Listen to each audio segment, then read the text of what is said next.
Hello everyone, CoinHound here. Just thought I would put together a short video today to discuss my very first ever transactions at a local coin shop.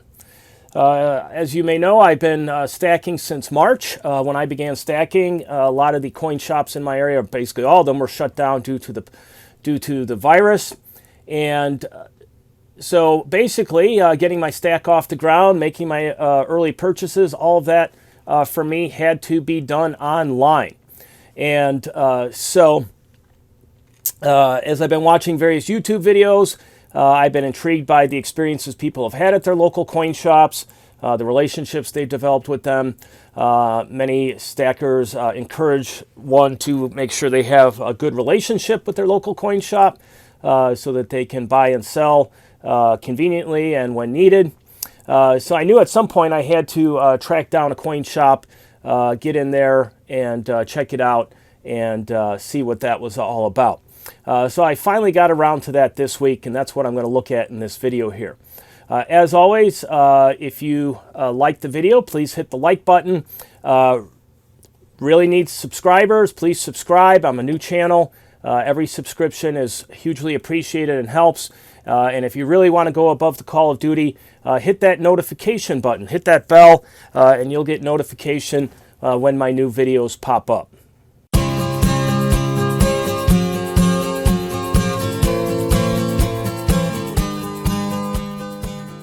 All right, so this is how it went for me this week. I kind of looked up what the local coin shops in my area were. I live in a pretty populated suburban area, so I actually am blessed with having a handful of coin shops within 20 minutes of my house. One of them was real close, only 7 or 8 minutes away, so I decided to go check that one out first. So anyways, I went into the first shop, and it didn't turn out to be such a great experience. I went in there, figured I would try a transaction, test it all out, sell a little bit since silver price was up significantly, see how easy it was to unload some of the stuff I had, if that really works. So I went in, and the gentleman, the owner of the shop, asked me what I was interested in. I said I wanted to sell a little bit of silver. He asked me what I had. One of the main things I wanted to unload was I had a 10-ounce Scottsdale bar, and it was relatively new, but it had gotten a bit of toning on it. In one of my earlier videos, I discussed how I had the dilemma of a bunch of my silver Queen's Beast coming up with toning because I didn't store them properly. There were a couple other items with them, including this silver bar. So I figured that would be the one I would unload to see if this stuff really is liquid, if I could sell it. And he said he didn't buy any generic silver rounds and silver bars due to fears over counterfeiting. And that seemed off to me because a lot of YouTube channels are all talking about selling and buying their silver rounds and bars at their coin shops. So that was out the window. I did have a couple other foreign coins with me. I had 3 kangaroos and a Krugerrand. So I figured I would see if he'd take those, and he said he would, but the price he was offering was $2 under spot. Now, I was thinking with the way things are going and from what I've been watching on YouTube that seemed low, but I figured I'd give it a shot here, and I unloaded the 3 kangaroos and the Krugerrand. It was $23 I got for him. It was 25 spot at the time, so I walked out with 92 in cash. Not completely happy with the price, but I did prove to myself that I could indeed sell this stuff, which I had never done before. So the next day, I decided, okay, I got to find a different coin shop. You know, just wasn't real welcoming there. The guy was kind of standoffish. You know, seemed more suspicious than anything, and I don't know if that's fair or not. You know, he was kind of acting like I was wearing a mask or something. You know, oh wait, I was wearing a mask. Oh, everyone's wearing masks. That's right. Anyway, so the next day I went to another shop that was about 17 minutes from my house. They had a nice website, and I went in there, and it was a totally different environment. The guy was a bit of a younger guy, very friendly, very willing to answer questions, would definitely buy my silver, no questions asked, rounds or bars. Spot had gone up to 27. He gave me spot for it, so I sold that 10-ounce bar for 27. I also sold a a 2-ounce silver round and 2 1-ounce silver rounds. Let me see what I got. I don't know. It was something I ended up taking out, getting about $370 in cash, roughly. I'm not going to do the calculation in my head right now. So I was very excited about that. And this shop had all kinds of stuff. They didn't have much gold. It looked like they were pretty much cleared out of gold. But they had a lot of silver stuff, a lot of numismatic coins, things of that nature. So I was thinking, wow, I've kind of found my shop here. And I didn't plan on buying anything, but I was looking around and a few things caught my eye. And, as I said in my last video, I pretty much did about 3 or 4 months worth of spending in July on silver, and don't really plan on buying anything in the near future. But I'm looking at that as kind of any net purchases. So if I sell some stuff and I want to use a little bit of that money to buy some more, to me that's not really buying. It's not adding any new money. It's just converting stuff that I currently have into a different product. So I ended up buying a few things while I was there. First off here, and they're on the stand here. I just knocked that over. First off here, we have a silver dollar, which caught my eye right there. This is a 1989 silver dollar. It's commemorating the bicentennial of the United States Congress. And for the commemoratives, I've kind of found it interesting learning about the commemoratives. There's been commemoratives done for decades, but in the more modern commemorative program in given years, they generally will do some combination of a half dollar, a silver dollar, and a $5 gold piece. And so I really like the silver dollars they've put out, because a lot of them are very history-based, and I love the history stuff. I've picked up, for fractional gold, I've picked up several of the $5 commemorative pieces over the last couple months. They're about 0.24 something ounces of gold, 90%. So you can get some really good deals on those compared to the higher premiums that are on the Eagles and things of that nature. So I saw this bicentennial of the Congress, picked it up. Here's the obverse of the coin. It has the Statue of Freedom that is from the top of the Capitol Dome. So if you're ever in Washington, D.C., and you look up at the top of the dome, this is the statue that's on the top of that. Okay, and then it says Liberty, 1789, 1989, and In God We Trust. And then if you turn it over, it says United States of America, $1, E pluribus unum, which means from the many one, and has bicentennial of the Congress. If you're wondering what that image is there, I've learned that is the congressional mace. I didn't know they had a mace. It kind of has a display of an eagle on top of a globe, and apparently that is, and when I say the congressional mace, that's a little too generic. It's specifically to the House of Representatives. So it's the House of Representatives mace. And apparently there is a real mace, and that it is in the House when the House is in session. So I did not know any of that, so I found that kind of interesting. And at some point I might have to track down some pictures of the real mace and see what that looks like. So that was the first coin I picked up. And just to give a little bit of historical background, the bicentennial of Congress, the very first Congress of the United States, came into session in March of 1789. Now, the Congresses are numbered sequentially. So basically, every 2 years you get a new Congress, because that's when the length of the term for the House. And so today, the current Congress is the 116th Congress. So the very first one came into session in 1789 under the provisions of the new Constitution. Some of the major accomplishments of that Congress was as follows. The Congress basically passed legislation to set up the executive departments, which are the departments in the executive branch. They set up the Treasury Department, the State Department, and the War Department. They also passed the Judiciary Act of 1789, which set up the federal judiciary system, which is a 3-tier system. You have your district courts at the bottom, and then in the middle you have the courts of appeal, or the circuit courts as they're called, and then at the top you have the Supreme Court. That law also set up a 4th executive department, the Attorney General. So if you want to get an idea of how much our government has grown over time, it started out with 4 executive departments, and today there are 15, I believe. The most recent one being the Department of Homeland Security that was set up shortly after 9/11. Okay. So anyways, I picked this up, paid $30 for it. Thought it was a decent deal. Coin spoke to me, so I took it. Took it out of basically the earnings of what I had just sold.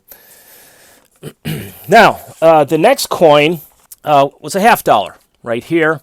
This is a 1986 centennial for the Statue of Liberty. And this is a clad coin, so I was able to pick this up for just $5. It looks like it's a proof. Anyways, Liberty and God We Trust, marking the centennial of the Statue of Liberty, which was dedicated by President Grover Cleveland in 1886. On the obverse here, you have the statue in the foreground. To the bottom right, it might be a little hard to see, there is a ship sailing by, an immigrant ship, capturing that very significant immigrant story that many of our ancestors went through, traveling by ship through to Ellis Island and seeing the Statue of Liberty as a welcoming beacon. You also have that sun with rays in the background there. Okay, and then on the back side, you have an image of an immigrant family, okay? And they are standing there with their luggage. It looks like they're on a dock. Maybe it's the dock at Ellis Island because it looks like they're looking at New York City over the water there. It says United States of America.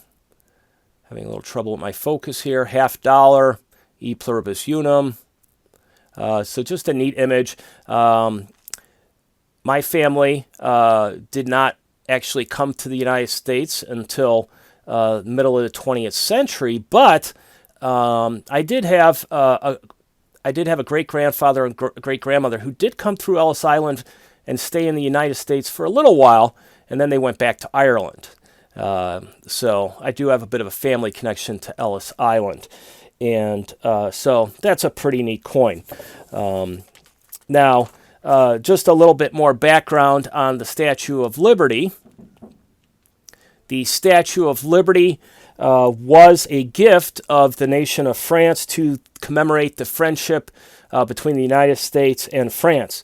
It was planned to mark the bicentennial of the Declaration of Independence in 1876, but there were some funding issues and it got delayed. The outer shell was designed by Frederick August Bartholdi, and the inner iron, metal, steel frame, I'm not sure exactly what it's made of, the skeleton of it, was designed by Alexander Gustav Eiffel, who famously designed the Eiffel Tower. So that's pretty neat there. Okay, it was erected on an island in New York Bay, as I said, dedicated by President Cleveland in 1886. Watched over the arrival of millions of immigrants to neighboring Ellis Island, and over time became a symbol of freedom and liberty to people everywhere. So there you go. And then the last item I picked up is another silver dollar right here. It has James Madison on the obverse. This is a 1993 commemoration of the Bill of Rights, okay? And it's not the centennial, so I'm not sure why they did it in 1993. The Bill of Rights was actually finally ratified in 1791. Madison is considered the father of the Constitution. He was a primary force behind it, a primary author of it, a primary defender, and he is commemorated here along with the Bill of Rights. When we look at this, as I mentioned, you have Madison on the front with the phrase liberty and in God we trust. And then on the back side, you have his estate or residence, Montpelier, listed there, along with E pluribus unum, and it says $1. Very nice, very nice. Very nice image of the estate there. So this caught my eye in the stand there at the coin shop. It had a sign on it, on the box it was in, that said $25. And so I asked the coin shop guy, I was like, wow, is that price still stand? Is it out of date? because I knew they weren't going for 25 anymore with the recent shoot up in prices. And he said, yeah, that the sign was out of date. He had not updated it, but he would give me it for that price. So I actually got this for $25. So I was very excited about that. It is an MS69 1993D according to Annex. Now, I don't know anything about Annex. Mostly I see PCGS and NGC. So I don't know how much significance or prestige this particular grading company takes. If you know anything about it, maybe you could share it in the back or share it in the comments with me. That would be appreciated. Is it worth me keeping it in the capsule? Should I break it out? Not sure what sort of respect this particular grading company takes. So anyways, I do want to note that when it came to the Constitution, the Constitutional Convention took place in 1787. There was set up to basically revise the Articles of Confederation, which was the first government in the United States. That government was seen as being somewhat ineffective. Power was perhaps too decentralized. The central government was very weak, and it was having trouble dealing with various issues and problems that were arising. When the delegates to the convention got to Philadelphia in 1787, they quickly decided to just chuck the old government and start from scratch and began drafting a new government. And as I said, James Madison was a very key influence in that. Now, they quickly broke into two camps, the Federalists and the Anti-Federalists. The Federalists were advocating for a stronger central government, a central government that would be a good bit stronger than the Articles of Confederation. Now, that central government they envisioned, when we talk about a stronger central government, we're not talking about anything about like what our central government is today. We're talking about relative to the Articles of Confederation.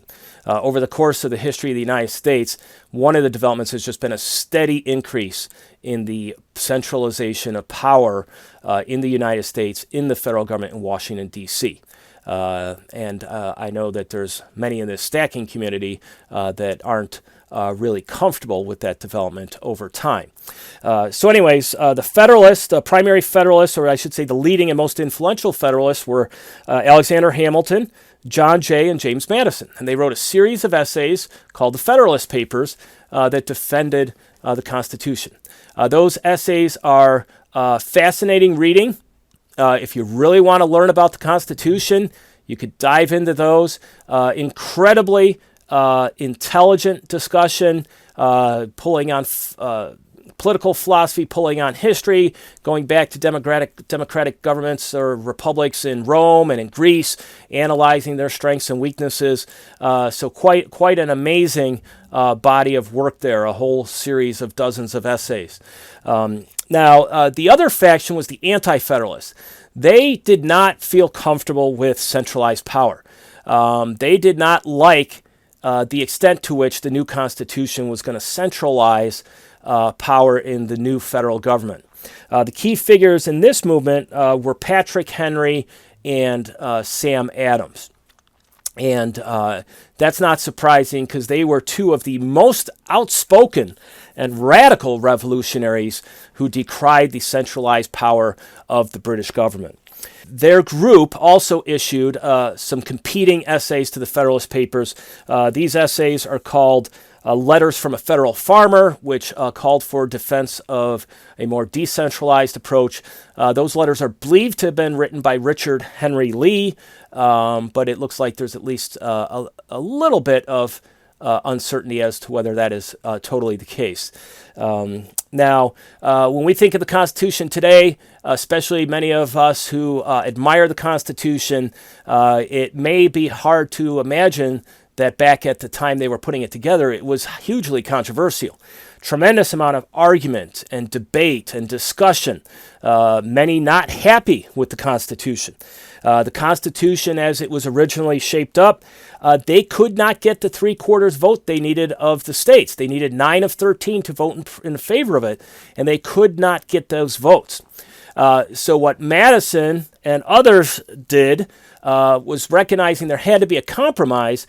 Was Madison and the other Federalists agreed to create a Bill of Rights in which there would be very specific protections put in for the individual against the powers of the government, the central federal government. And then that Bill of Rights, which we know today as 10 amendments, was sufficient to get the votes they needed to approve that Constitution. Okay. Now, James Madison was the primary author of that Bill of Rights. It was actually made up of 12 amendments, but only 10 of the 12 ultimately passed. And so it became the Bill of Rights with the first 10 amendments. James Madison, of course, later went on to be the fourth president of the United States, succeeding Thomas Jefferson, and he lived from 1751 to 1836. All right, so in sum, at this coin shop, I really enjoyed my experience. I enjoyed looking at all the stuff they had, found the owner friendly and helpful. He was willing to give me spot price on generic rounds, which I thought was great. And so I think I found my coin shop. So that's very good, and I hope to be going back. Not only that, but I sold a bunch of stuff and bought a few things, and I still walked out of there with about $300 in my pocket that I did not have when I walked in. So that was just a fun and a really good experience. Okay, thank you so much. Hopefully I haven't been too long-winded here.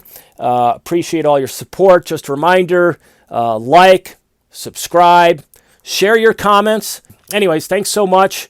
Hope to be back in touch with you all soon.